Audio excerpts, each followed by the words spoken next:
Bonjour. Alors dans cette leçon, nous allons parler de filtrage. Alors filtrer dans la langue courante, c'est ne laisser passer qu'une certaine partie d'un grand ensemble. Par exemple, un vigile ou un videur de boîte de nuit ne laisse passer, ne laisse rentrer que certaines personnes selon théoriquement leur âge ou selon leur état d'ébriété. Donc il y a des critères qui font que les personnes vont passer ou ne pas passer. Alors il y a plein d'autres exemples de filtrage. Par exemple, quand vous étiez petit et que vous amusiez avec le sable, eh bien vous utilisiez un tamis. Et donc le tamis ne laisse passer que les grains de sable qui sont suffisamment fins, plus fins que la maille du tamis. Et donc le reste ne passe pas et donc reste au-dessus du tamis. Un peu plus pratique, aujourd'hui on peut acheter des vêtements dits perspirants. Alors perspirant, ça veut dire que théoriquement, il laisse passer la vapeur d'eau, donc on n'est pas tout mouillé quand on fait du sport, mais en même temps, ça ne laisse pas passer l'eau liquide. C'est-à-dire que s'il pleut, eh bien pareil, à l'intérieur, sous le vêtement, eh bien vous n'êtes pas mouillé. L'eau ne pénètre pas sous forme liquide. Donc ici, ça va être par rapport à nouveau à la taille que ça va pouvoir passer ou ne pas passer. On peut également penser aux lunettes de soleil. Donc les lunettes de soleil, théoriquement, doivent laisser passer en grande partie les rayons visibles, mais doivent bloquer les rayons UV qui sont mauvais pour les yeux. Donc ici, on voit que le critère, ce n'est pas du tout un critère de taille, puisque les photons n'ont pas vraiment de taille, mais c'est un critère de longueur d'onde ou de fréquence. Donc il n'y a qu'une certaine bande de longueur d'onde qui doit passer à travers les verres de lunettes.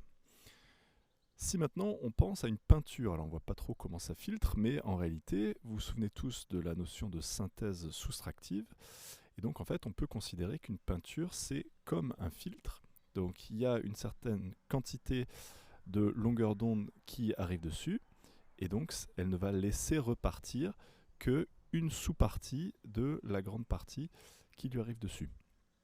Et donc la couleur de cette peinture, ça va être le résultat de ce qu'elle laisse passer, en tout cas laisse repartir.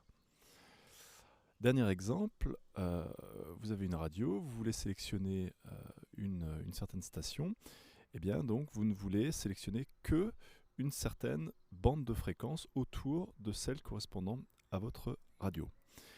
Et donc ce dernier exemple, c'est ce qui va faire le lien avec ce qu'on va voir dans cette leçon, puisque effectivement en électronique, l'idée d'un filtre c'est de laisser passer mais également de faire d'autres opérations comme on va le voir, des signaux en fonction de leur fréquence.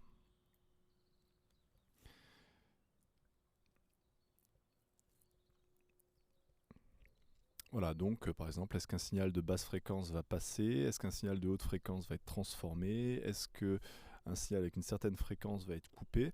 Donc voilà le genre de questions qu'on va se poser. On va voir comment on va faire avec des éléments simples de l'électronique, comme ceux qu'on a vus dans les chapitres précédents. Alors, comment ça va se passer? Donc, on imagine un signal. Un signal, comme on l'a déjà dit lors du précédent chapitre, c'est un ensemble de fonctions sinusoïdales. Donc, on va dire on a un signal entrant,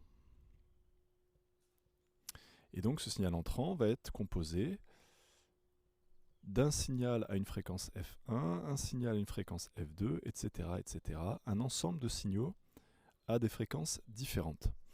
Si le signal est périodique, on se souvient que toutes les fréquences sont un nombre entier de fois la fréquence la plus basse qui s'appelle le fondamental.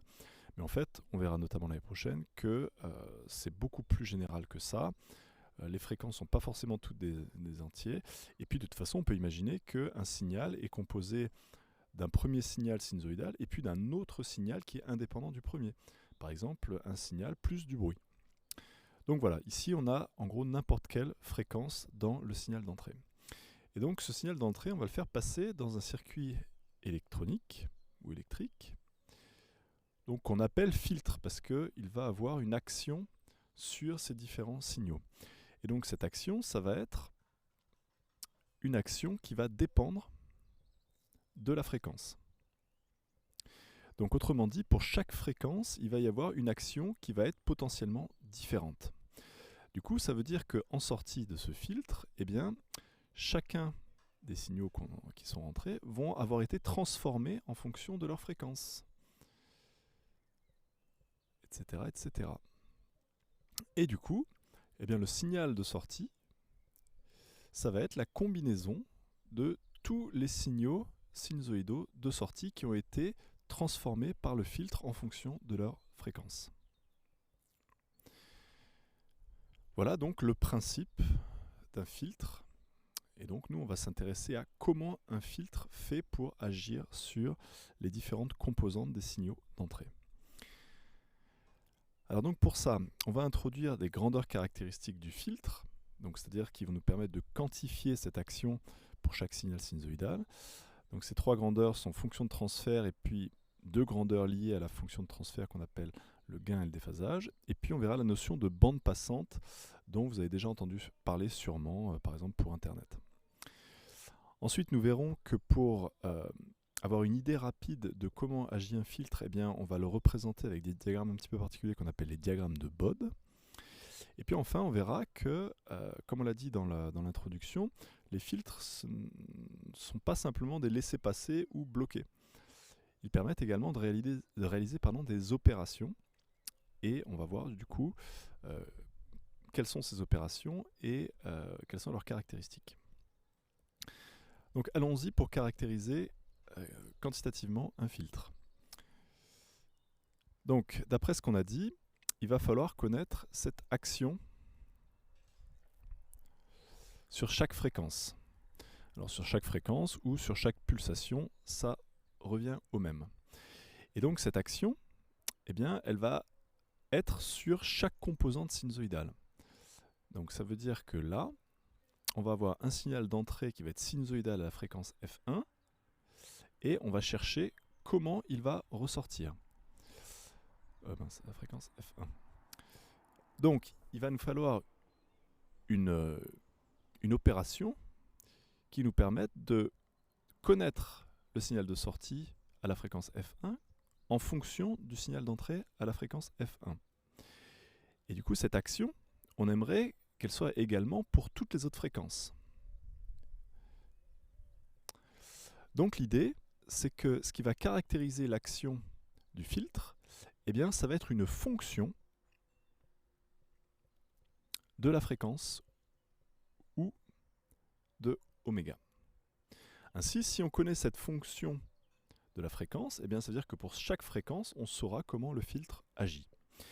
Eh bien, cette fonction, elle s'appelle la fonction de transfert. Donc ça porte bien son nom puisque c'est le transfert d'un signal d'entrée vers la sortie. Alors comment fait-on donc pour la caractériser, cette fonction de transfert? Eh bien, logiquement, puisqu'on travaille sur des signaux sinusoïdaux, eh bien, on va travailler avec les grandeurs complexes associées. Et donc cette fonction de transfert, ça va être une fonction complexe. Donc on la note H. Alors parfois on la note également F dans certaines littératures, notamment anglo-saxonnes. Donc pour nous, ce sera H, H bar. Donc cette fonction va dépendre de la fréquence ou de la pulsation. Et donc tout simplement, eh bien, la fonction de transfert, ça va être le rapport entre le signal de sortie et le signal d'entrée, les deux étant sinusoïdaux, donc en régime sinusoïdal permanent. Donc c'est assez évident, hein. Pour savoir comment agit un filtre, eh bien, on regarde comment est la sortie par rapport à l'entrée. Alors, ce qui peut paraître bizarre, c'est que du coup, on dit qu'ici on a une fonction de la fréquence, alors qu'ici on fait le rapport entre deux fonctions du temps. Mais comme on a vu, eh bien, c'est parce que grâce aux grandeurs complexes associées, eh bien, la dépendance temporelle va se simplifier dans ce rapport, comme on va le montrer tout de suite. Alors, chaque signal sinusoïdal s'écrit donc en grandeur complexe, amplitude complexe exponentielle j oméga t. Donc du coup, le signal de sortie va s'écrire S0 bar exponentielle j oméga t. Le signal d'entrée va s'écrire E0 bar exponentielle j oméga t, avec donc les caractéristiques des signaux d'entrée et de sortie qui sont, entre guillemets, cachés dans les amplitudes complexes. Du coup, on peut simplifier les dépendances temporelles comme prévu. On développe les amplitudes complexes, donc S0 bar c'est l'amplitude S0 exponentielle J fois la phase à l'origine du signal de sortie, même chose pour le signal d'entrée, et du coup on se retrouve avec ça.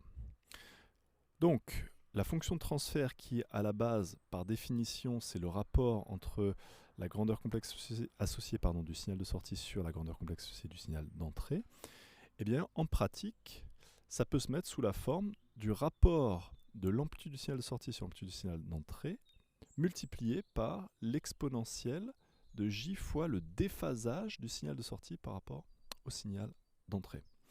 Donc on voit bien que cette fonction de transfert contient non seulement l'information sur l'importance du signal de sortie par rapport à celui d'entrée, est-ce qu'il va être grand ou petit, est-ce qu'il va y avoir beaucoup d'énergie ou pas, mais également est-ce que le filtre va décaler le signal de sortie par rapport à celui d'entrée. Et donc naturellement, on va introduire deux nouvelles grandeurs à partir de cette fonction de transfert qui permettent de quantifier chacun ou chacune de ces caractéristiques. Alors allons-y, donc la première grandeur, c'est ce qu'on appelle le gain. Donc le gain, c'est tout simplement le rapport entre l'amplitude du signal de sortie et l'amplitude du signal d'entrée.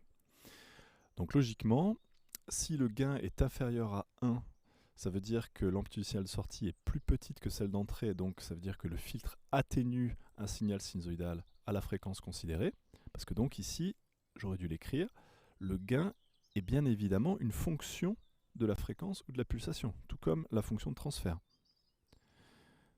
Donc ça veut dire que par exemple, le gain va être très faible pour une certaine fréquence, alors qu'il va être limite de 1 pour une autre fréquence. Donc c'est très très important ça pour la suite. Donc on continue, si le gain est plus grand que 1, ça veut dire que le signal de sortie est plus grand que le signal d'entrée, donc on aurait ici affaire à un filtre actif qui donne de l'énergie au signal, puisque le signal en sortant est plus grand qu'en entrant. Et puis un gain égal à 1, c'est un filtre qui laisse passer le signal sans changer son énergie. Donc ça veut dire qu'il est neutre d'un point de vue énergétique. Mais par contre, il peut changer la phase, et ça peut être important. Donc ce gain, comment on fait pour l'obtenir ? C'est assez simple. On a vu que le gain est ici. Donc autrement dit, le gain, c'est le module de la fonction de transfert, puisqu'ici on est en forme trigo. Voilà, donc la définition du gain, c'est le module de la fonction de transfert. Donc tout à l'heure, on va voir comment on fait pour obtenir une fonction de transfert en théorie. Donc ça sera, une fois qu'on aura la fonction de transfert, ça sera très simple pour en déduire le gain. Alors ensuite, le déphasage, c'est assez logique. Donc le déphasage, c'est la différence de phase entre le signal de sortie et le signal d'entrée. Donc si le déphasage est inférieur à 0, ça veut dire que la phase de sortie est inférieure à la phase d'entrée. Donc ça veut dire que le filtre a tendance à... Alors attention, roulement de tambour, c'est à chaque fois la grande question. Donc si on fait une représentation de Fresnel, si le déphasage est est inférieur à 0, ça veut dire que le signal d'entrée par exemple va être comme ça, le signal de sortie va être comme ça. Donc ça veut dire que le signal de sortie va être en retard par rapport au signal d'entrée. Donc lorsque le déphasage est est négatif, donc le filtre a tendance à retarder le signal. Du coup, au contraire, si le déphasage est positif, c'est-à-dire que le signal de sortie va être en avance par rapport au signal d'entrée. Alors ça peut paraître bizarre, comment c'est possible qu'un filtre permette à un signal de prendre de l'avance ? Ça a l'air de ne pas être cohérent avec la causalité. Bon, en réalité, c'est parce qu'on sait bien qu'un signal en avance, c'est en fait un signal qui est beaucoup en retard. Donc c'est ce qui est dit ici. Si un signal est en avance dans 0π, c'est qu'il est en retard dans moins 2π, moins π. Donc évidemment, il n'y a pas de problème physique. Simplement, on sait qu'on travaille entre moins pp. Donc voilà, dire que c'est en avance, ça veut dire que le signal, il va être là, mais ce n'est pas qu'en réalité, il avance. Voilà, et donc en pratique, comment on fait pour obtenir ce déphasage ? Là aussi, je pense que vous l'aviez noté. Déphasage, c'est tout simplement l'argument de la fonction de transfert. Donc à nouveau, dès qu'on aura h, ça sera très simple d'avoir delta phi. Et donc on remarque que ça ressemble très très fortement à toutes les opérations qu'on a faites dans le chapitre d'avant, puisque pour déterminer les caractéristiques d'un signal sinusoïdal, on prenait le module et l'argument de l'amplitude complexe. Donc il n'y a rien de bien nouveau dans ce chapitre en termes de calcul mathématique. Alors prenons un exemple pour finir cette première vidéo. Prenons un circuit RC, donc toujours le plus simple. Donc hop, on a un circuit RC, et donc la petite nouveauté de ce chapitre, c'est qu'on ne va pas préciser ce qui donne la tension. Ça peut être un générateur, mais ça peut être complètement autre chose. Par exemple, je pourrais avoir une antenne ici qui capte un signal. Donc je vais juste dire que j'ai une tension d'entrée ici. Et donc je vais considérer que ce petit bout de circuit, c'est un filtre. C'est comme si ici je définissais une boîte avec 2 bornes d'entrée, 2 bornes de sortie, par exemple ici. Tac, tac. Donc ici, ça ne change rien, puisque c'est pas branché, donc il n'y a pas d'intensité. Ça veut donc dire que ici, le courant qui va là va également ici. Donc R et C sont en série. Et donc je vais définir la sortie comme étant la tension aux bornes du condensateur. Je pourrais faire le contraire, mais j'aurai un autre filtre.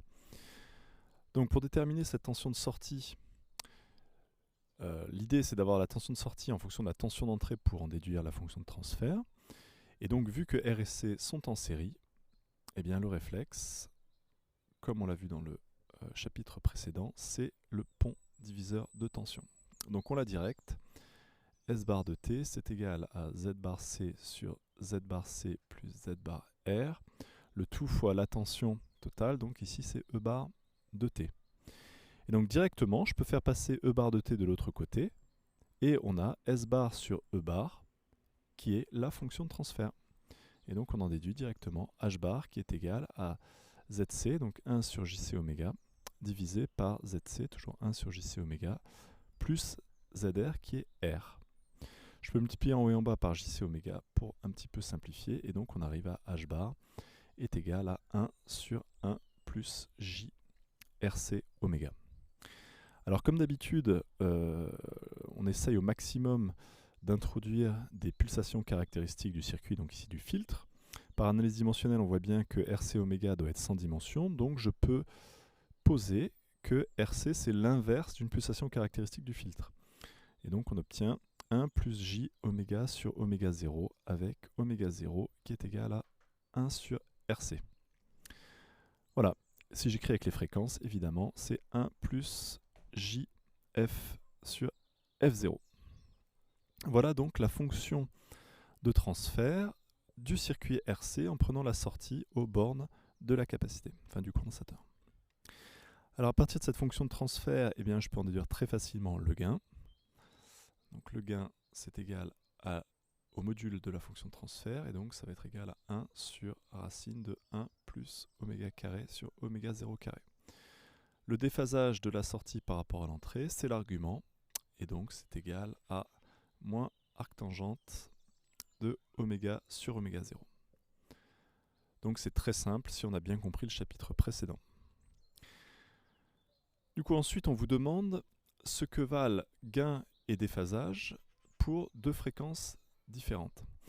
Alors pour F, je veux dire F1 égale 1 sur 200π, c'est-à-dire 100 fois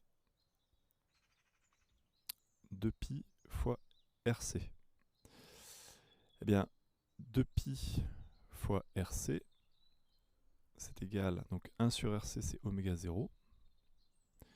Et donc oméga 0 sur 2π c'est F0. Donc ici on a F0 sur 100. Donc on va considérer que F1 est très très petit devant F0. Alors pourquoi? Donc c'est pour pouvoir faire l'approximation asymptotique dont on a déjà beaucoup parlé. Donc si F1 est très petit devant F0, ça veut dire que F1 sur F0 est très très petit devant 1. Donc dans la fonction de transfert, eh bien, le terme F sur F0 va être négligeable devant 1. Donc on obtient 1 sur 1, donc 1. Donc c'est-à-dire que le gain va être égal à 1 et le déphasage est nul.